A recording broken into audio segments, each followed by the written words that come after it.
নমস্কাৰ, মোৰ নাম হাচিনা বেগম। আমাৰ ইয়াতে পানী যেতিয়া হওঁতে মিছনটো হওঁতে তাতে আৰু এইটো 1 বছৰৰ পৰা বন্ধ হৈ আছে। আমাৰ পানী খোৱাৰ অসুবিধা, গা ধোৱা, পানী খোৱা বিশেষকৈ আমি যেতিয়া খৰালি দিনত নদীৰ পানী খাওঁ আৰু এতিয়া বাৰিষা দিনত নদী চব ভৰি গৈছেগৈ আৰু কুঁৱা খাল চব শুকাই গৈছেগৈ আৰু আমাৰ পানীৰ বহুত অসুবিধা। তাতে আমি SO SDO আমি ফোন কৰোঁ, কিন্তু আমাৰ ফোন ৰিচিভ নকৰে। সেই কাৰণে আমাৰ বিশেষ বহুত অসুবিধা। আমি বহুত অসুবিধাত আছোঁ আৰু যেতিয়া নদীৰ পানী ভৰি যায়গৈ আমাৰ ঘৰ চব ডুবি যায়গৈ, মানে ঘৰ লৈ গুচি যায়।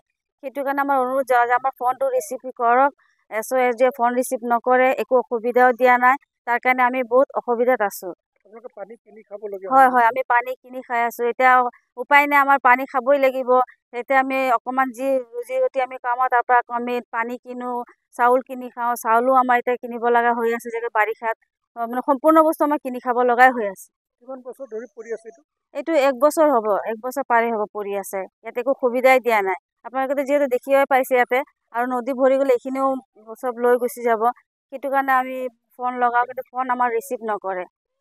এইটোৱে আমাৰ অনুৰোধ আছে যে আমাক কিবা এটা সুবিধা আপোনালোকে যেনেকাই নহওক কৰি দিব লাগে। আমাৰ বিশেষ ল'ৰা ছোৱালী দেখিছে আপোনালোকে, ইয়াতে বহুত অসুবিধাত আছে। পানীৰ কাৰণে বেছি অসুবিধা, আমাৰ পানীটো ব্যৱস্থাটো লাগে।